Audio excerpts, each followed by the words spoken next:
Who's the next college football program to make the mistake of giving a 10-year coaching contract?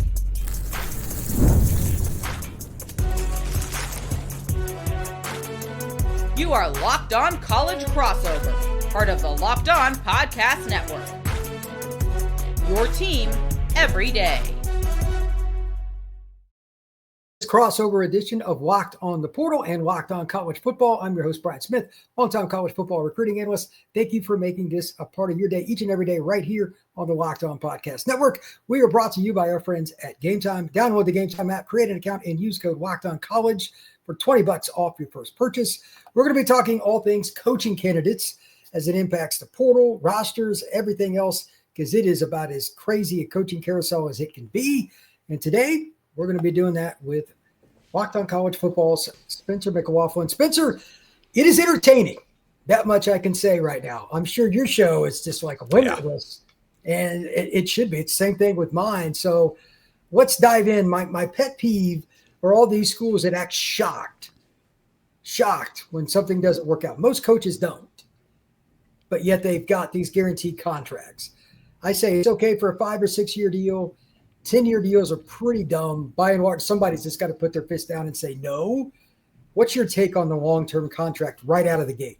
Well, I think it's heads I win, tails you lose from the head coach's standpoint that's looking for that sort of deal, because he goes to a school, whoever it is, and says, hey, I'm going to get this deal from somebody. If that somebody isn't you, I will get the offer. So if you really want me to come be your head coach, then you're going to go to my agent and you guys are going to get together and you're going to figure it out.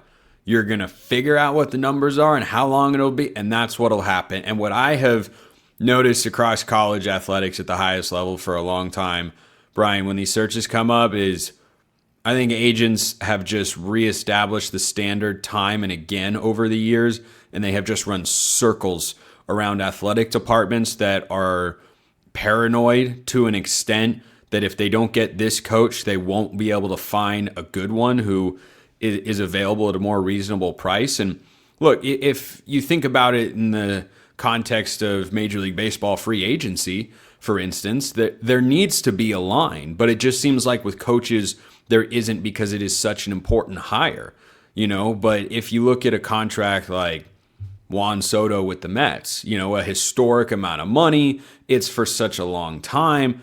But even then, as good as Juan Soto is, you kind of go, is that worth that much money? Perfect example from my beloved Seattle Mariners many years ago. They signed Robinson Cano from the Yankees when he was a free agent.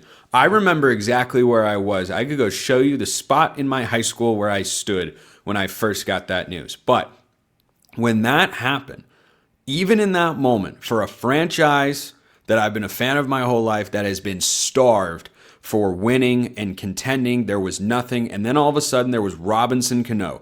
Even with all of that, when they hadn't been to the playoffs in over a decade, my first reaction was, oh my gosh, this is incredible. Can't believe they got a superstar. Second reaction was 10 years, a long time. 10 years, he was 31 at the time. And by the way, he played out, I think, 6 years of that contract, 5, maybe 6. So yeah, when it comes to these coaching situations, I view it the same way. A coach might be desirable. A coach might be someone you want. But like you said, they're akin to restaurants. Most of them don't work out, and then you just get stuck with a Jimbo Fisher contract. And Mike Elko's been a home run. But even for Texas A&M, do you realize the financial peril? I'm speaking to the audience here because I know you understand this, Brian. Do you realize the financial peril Texas A&M would be in if Mike Elko weren't working out right now? Do you know how much money they would be down? It's a lot. They're still paying Jimbo. And I know it seems like these places have an unlimited amount of money and, there's all this. I'm telling you, it is not as much as you would think. It is harder to come up with that money for some of these schools, even at the highest levels, than you'd think. But I think the coaches that have been bought out, James Franklin, Brian Kelly, Billy Napier, I think part of that's been driven by the success of programs like Indiana and Vanderbilt, who are controlling their own destiny to go to the playoff. I think these big programs, proud, traditionally great programs in college football, are looking around going, wait a minute. If Vanderbilt and Indiana are in a better place for the playoff than us, this is unacceptable. We can't have this. And so you get the reactionary moves, which I don't disagree with, by the way. But to say there isn't an element of risk when you go look for a new head coach, because when you fire your head coach, Brian, I'll close my point with this, and you go looking for another one, who's got the leverage in that negotiation? The coach who's already in a place where he's well paid and succeeding, or else you wouldn't be going after him if he didn't have those two things, or the school that is desperate to turn themselves into a winner. The only time that it's not that way, and by and large, you're right, is the up-and-comer. And I think that's why IU went with Cignetti. They just hit gold. Don't get me wrong. They didn't know they were getting this. They did not. No. And Clark Lee, like he was successful at Notre Dame as a defense coordinator, but he wasn't even a head coach. And it was his alma mater and all that. They didn't know. So every now and then it kind of works out. They almost fired him. I don't know if they actually got close to him, but that discussion was had at Vanderbilt last year because they were good in 23. And then last year was kind of like, I don't know. We'll see what – or sorry, 2 years ago. Two years ago. I have my seasons flip-flop there. 2 years ago, it was Clark Lee off another, boy, it's just going to be the Vanderbilt rotation. And then Diego Pavia showed up and changed everything the last 2 years. So here's the question. With LSU in the scenario they're in, I'm familiar with the state. I briefly went there for grad school. Like, that place is linear a viewpoint of what they should be of any school in the country. Like, it is narrow. It should be very high. But the problem with that is the culture and everything. I know they'll probably take this the wrong way. Not many people are going to fit in down there. They're not. And for every Nick Saban who can just figure it out because he loves football so much, he doesn't even know what's going on outside his office. He's just dialed in. 99% of coaches can't be like that with their families and just fit in. How many guys can they get? They're going to fit there that fit what they want and without them breaking the bank, because that state is broke. Like, it is broke. It's going to be interesting to see how they do it, among others. Like, A&M's got oil money for days. Totally different animal, which probably makes LSU fans mad because they just got beat by A&M, but it's true. That's why they were able to pay out Jimbo and still go get Elko. It is what it is. So my question then to you, very simply, who would you have at the top of your board if you were LSU? Like, I could go in 10 different directions here. What do you got? I think it's a matter of personal preference for who your number one candidate is, but I don't know how Lane Kiffin wouldn't succeed at LSU. I don't know with his track record on the trail, in the portal, on the field. I don't know how he wouldn't succeed with the resources available to him at LSU.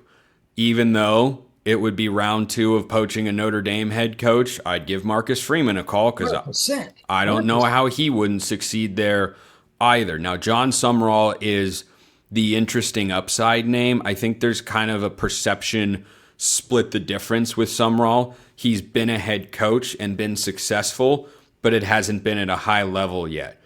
So what's a greater risk perceptionally for a fan base? Hiring a coach from the group of 5? Billy Napier didn't work out very well. Curt Cignetti going incredibly well. Or a first-time head coach who's a former coordinator.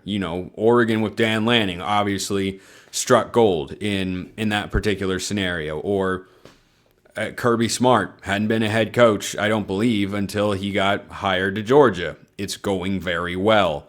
So I think there isn't a right or wrong way. Like, I understand the apprehension because of the pride of Southern football over the years to hiring someone that's coming from a lower level. But I've seen football at a lot of different levels. You're either a good ball coach or you're not.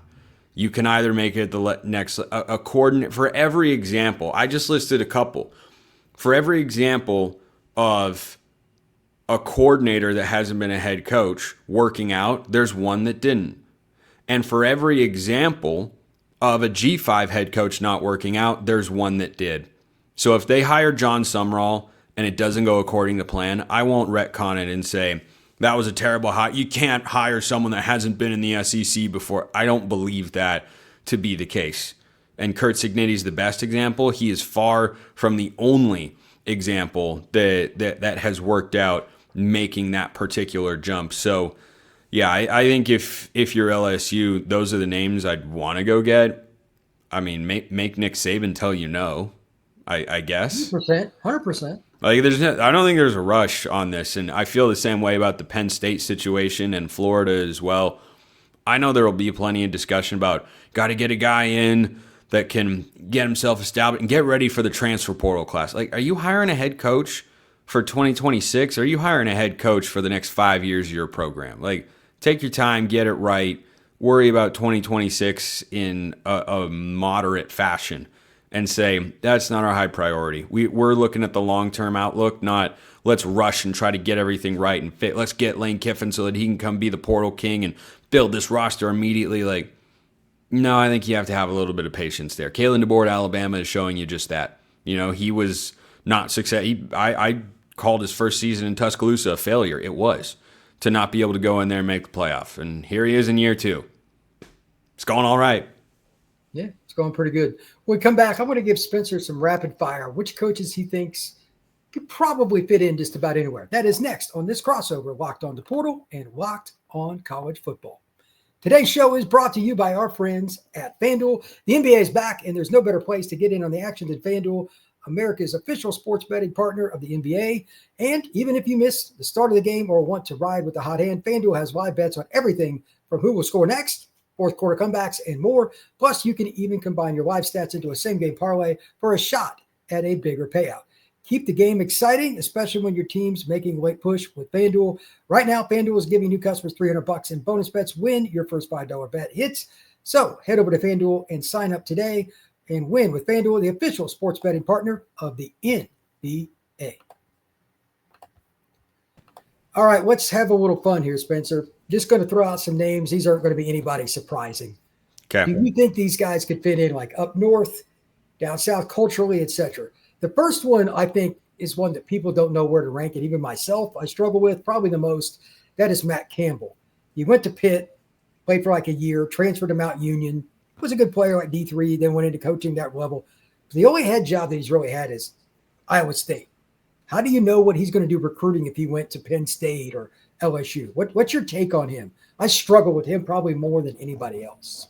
I like Matt Campbell. I'm not enthralled over the top. He's a no-brainer hire. It also wouldn't shock me if he winds up with, let's say, the Michigan State or Wisconsin job. You know, if those jobs come open. I think that's more that it just has a fit, like gut reaction to that particular take. Do I think he could go and win in the SEC? Yeah, sure.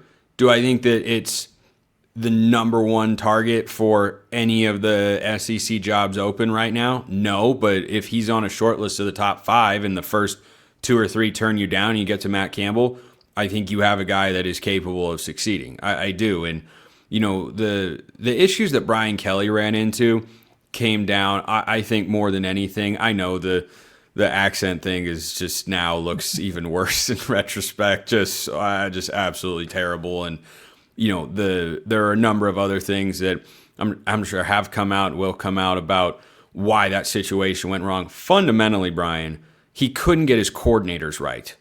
That's what this came down to. When you're a CEO, head coach, you've got to hire right because you're not controlling one side of the ball. Brent Venables doesn't have to worry about hiring a defensive coordinator. You know why? He is the defensive coordinator, right? So he's got that taken care of. He's got to worry about his offensive coordinator, obviously, but making, you know, one less hire doesn't sound like much. It's clearly a lot because Brian Kelly just showed you he can do one good hire at a time.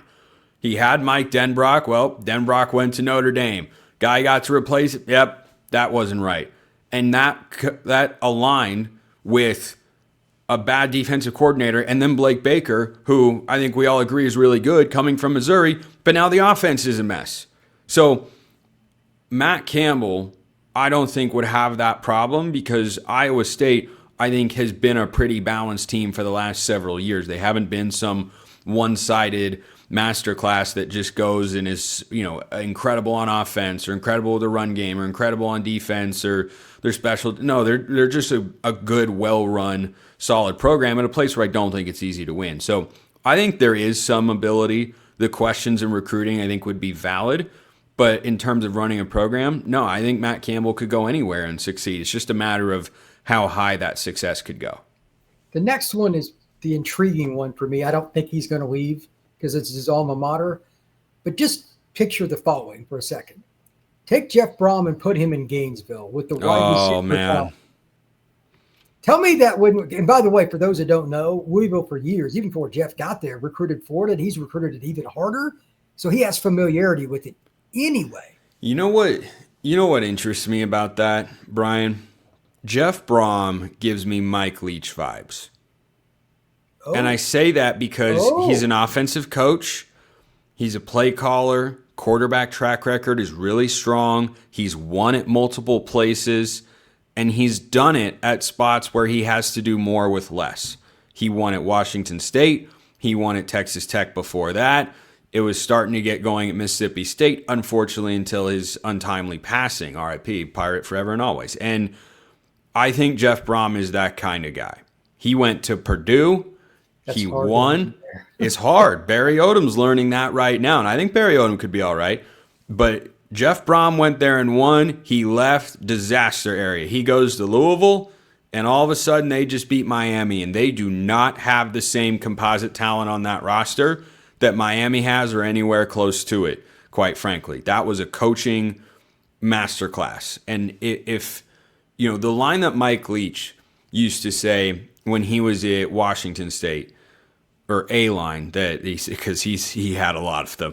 Of course, there are a lot of Mike Leach quotes you can go to, but one of them that I always remember hearing that I think is a feather in his cap is, "Hey, I beat Oregon with our guys. What do you think I could do with their guys?" Like, he was fully aware, like, yeah, I'm at Washington State.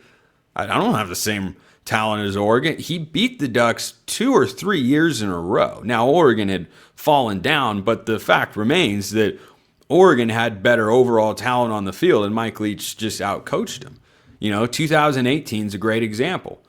Is that Oregon team was good enough to beat a Washington squad that was off a college football playoff appearance, and then they went up to Pullman and lost. Why? Because Mike Leach was a better in-game coach than Mario Cristobal. That was just the way that it was. So I think there's an element of that with Jeff Brom. He's been at 2 places. Louisville's a better job in the ACC than Purdue is in the Big Ten, but he's been at 2 places where he's had to do more with less, and he has. What would he do if he goes to Florida and can pull in top 10, 15 classes minimum? Minimum. The ceiling for Florida is the number 1 overall recruiting class in the country, but your baseline floor is probably a top 20. When he starts out, win some games, your floor becomes top 10. I'll get you out of here on this one. This is another intriguing one. Everybody's got a really wide-ranging opinion. So if a Southern school, because he's coached in the South and he recruits there a lot, came after Fran Brown, man. What do you think? I mean, I'll let you pick. Like Virginia Tech, if NC State, like Doran might retire at the end of this year, rumors have it. If Beamer left South Carolina for his alma mater, Virginia Tech, he went to South Carolina. Do you think Fran could really cause some chaos in the South? Yeah, I think Fran Brown's a good football coach. I do too. He got the short end of the stick this year with Steve Angeli getting hurt. They had something, man. They weren't going to be great, but they were going to be better than their record is at the moment. And Fran Brown, who comes from the Kirby Smart coaching tree, every time I watch him speak, the way he runs his program, the results on the field, he didn't just win 10 games at Syracuse, which is hard. He won 10 games at Syracuse in year 1. Year 1, he walked in it. Now, this is a step back year. I thought it would be. I think the outlook of him with the orange is still overall positive. But that's a name that I don't think is getting a lot of buzz. I've mentioned him in the past on my show because I've been a big Fran Brown fan for the last several years. I wonder if Florida would give him a look. I do, because I think that's somebody who has got, again, experience in the SEC, some head coaching experience. Everything is there on paper. And then how many things have to go right for it to work out on the field? Because the way that Fran Brown has run the program at Syracuse, I think he can be a big-time football coach. I really do. Do SEC schools feel like he's ready for that? I think we're going to find out because, boy, it feels like every SEC job that can come open either is or will come available. I don't know how much longer Auburn sticks with Hugh Freeze. You've obviously got Florida and LSU. Oh, those are two of the 5 best jobs in the country. And they're open at the same time, which is crazy. Penn State, he's already up in the Northeast. Would he be an under the radar? I can't believe they're not. I'm stunned, but continue. Yeah, I mean, he could be an under the radar target for Penn State to go and get. He'd have to move. He'd have to change addresses, but he wouldn't have to get in a plane to go to his new house. He could probably drive. I think. I don't know the exact distance between Syracuse, New York, and Happy Valley, but I just think that he's somebody who, in a short time, like it's been kind of a microburst. Lane Kiffin has been around for a while, and Marcus Freeman, we've seen him for quite some time. Fran Brown's kind of new kid on the block, but boy, he's turning some heads, and I think he could continue to do more. His name is cold right now, I think, because of the season that Syracuse is having. If this cycle had happened a year ago, I don't think he'd be outside anybody's top 3 list for any of these head coaching jobs because of what he did last season with the Orange. And I bet Syracuse fans might hear me say that and go, yeah, kindly stop talking about our head coach, man. Don't get his name out there. Don't let anybody figure out that he's a really good football coach. So I like that name, and frankly, as I think about it, I don't think I've discussed him enough, and I'm going to make that adjustment on a show this week. Yeah, I think he's pretty good. Transfer portal and recruiting, recruiting's my bag. He's as good at recruiting. Well, and culturally, he feels a little Josh Heupel to me. He comes from the offensive side of the ball. I don't think he's the guru play caller that Heupel is, but when Heupel handled that whole Nico situation, he came out very strongly and said, no one player is bigger than the power T. And Fran Brown lost some guys to the portal. Trevor Pena, most notably, he went to Penn State. And Fran Brown, go look at what he had to say about it. Basically said, you know what? You want to go? You go.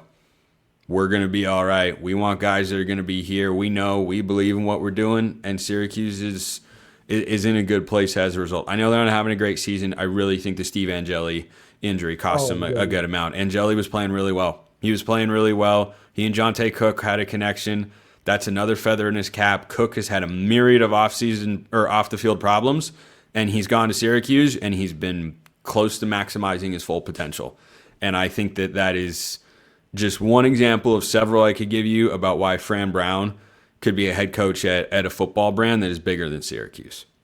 100% agree. Spencer, tell everybody where they can find your work, my friend. Locked On College Football and Locked On Ducks Monday through Friday and Saturday this time of year, sometimes even Sunday on YouTube and wherever you get your podcasts. And you can catch me doing play-by-play for Southern Utah University as well on ESPN Plus and doing the radio broadcast for the football team on the road. So busy time of year. Absolutely. You can catch the Portal Podcast wherever you get your pods and on YouTube. We will see you again soon.